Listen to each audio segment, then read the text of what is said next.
이제 마지막 5번째 교훈은 우리가 먼저 주님을 높여드리면 다른 사람도 주님을 존중하게 된다는 점입니다. 한번 따라해 보시겠습니까? 우리가 먼저 주님을 높여드리면 다른 사람도 주님을 존중하게 됩니다. 다른 사람에 강요할 필요 없습니다. 예수님 믿으라고 억지로 우리가 노력하고 저 사람 왜 저러냐고 우리 욕할 필요 없습니다. 우리만 잘하면 됩니다. 우리만 먼저 주님을 높이면 주변에 있는 세상 사람들은 다 주님을 우러러보게 있다는 점입니다. 자, 본문 35절에서 36절 함께 또 우리 큰 목소리로 한번 읽어보도록 하겠습니다. 그것을 예수님께로 끌고 와서 자기들의 옷을 어린 수나기 위에 얹어놓고 예수님을 그 위에 태우니 그분께서 가실 때 그들이 자기들의 옷을 길에 펴더라. 35절과 36절 말씀은 제자들이 자기들의 겉옷을 주님이 타시 안장으로 드린 일과 백성들이 겉옷을 주님 가시는 길에 깔아드린 내용이 이제 담겨 있습니다. 제자들은 주님이 타고 갈 어린 수나기에 안장이 없는 것을 보고 자기들의 겉옷으로 안장을 만들어 드렸습니다. 그러자 이를 본 백성들이 다 겉옷을 이제 벗어 주님 가신 길에 깔아드린 것입니다.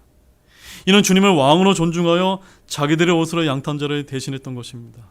여러분, 우리 여기서도 아주 귀한 교훈을 이제 발견할 수가 있습니다.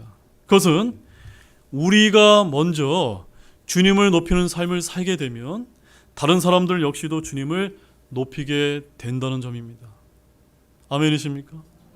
우리가 성경을 보게 되면 성도들이 주님께 신실하고 우리가 주님을 높이게 되면 주님을 잘 모르는 이방인들도 주님의 권위를 존중했던 그런 많은 예들을 우리가 발견할 수 있지 않습니까? 대표적으로 다니엘은 비록 바빌론의 포로로 이제 된 처지였지만 매일 하나님께 기도하고 느부갓네살 왕이 만든 우상에게 절하지 않고 생명의 위협 속에서 믿음을 지키는 모습을 보여주자 그 결과 어떤 일이 벌어진 줄 아십니까? 다니엘서 4장 34절과 37절 말씀을 가보게 되면 그 느부갓네살 왕이 하나님을 찬송하고 경외하게 되었다라고 기록하고 있는 것입니다. 제가 다니엘서 4장 37절 말씀을 읽어드리겠습니다. 나 느부갓네살은 하늘의 왕을 찬양하고 칭송하며 공경하노라. 그분의 모든 일들은 진리이고 그분의 기들은 판단의 공이니 그분께서는 교만하게 걷는 자들을 낮추실 수 있느니라. 원래 느부갓네살 왕이 이런 자가 아니었습니다.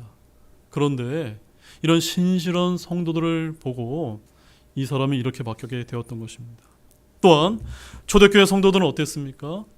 하나님을 열심히 섬기고 구제하고 선행을 했던 결과 교회가 온 백성에게 호감을 얻어 구원받을 자들을 날마다 교회에 더해주었다고 말씀하고 있지 않습니까? 그 말씀 한번 찾아보시겠습니다. 우리 사도행전 2장 47절 말씀입니다. 사도행전 2장 47절 말씀.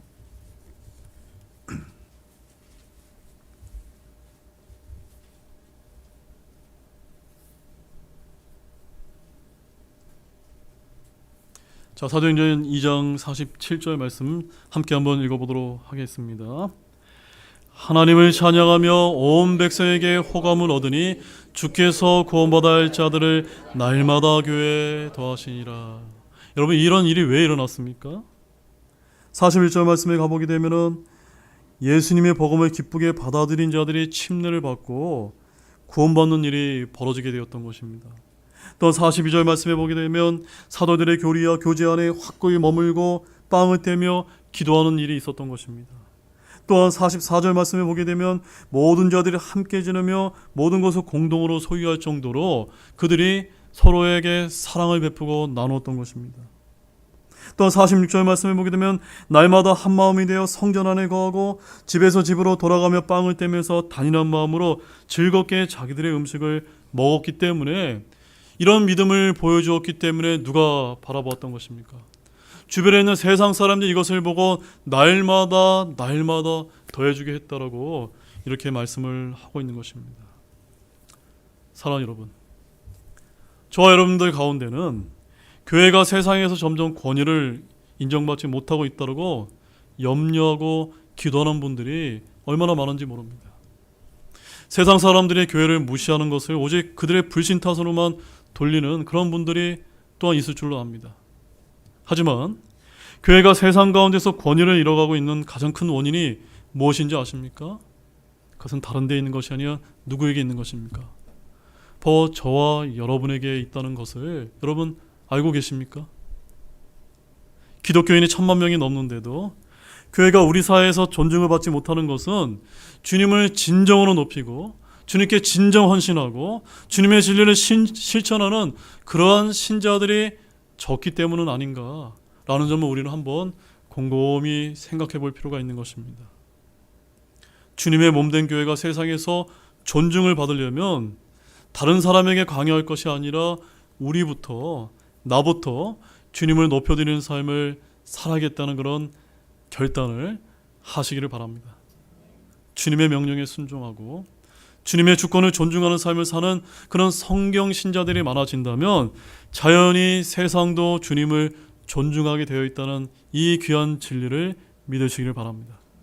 따라서 주님의 제자요 자녀된 우리부터 주님을 진심으로 경외하고 높이는 삶을 진실되게 사시기를 바랍니다. 그러면 주님의 교회와 주님의 이름이 세상에서 높임을 받게 될 것입니다. 마태복음 5장 16절에 이런 말씀이 기록되어 있습니다. 이와 같이 너희의 빛을 사람들 앞에 비추어 그들이 너희의 선한 행위를 보고 하늘에 계신 너희 아버지께 영광을 돌리게 하라. 여러분이 여러분에게 비춰진 그 예수님의 그 향기와 빛을 비추시기를 바랍니다. 그 누가 영광을 받으십니까?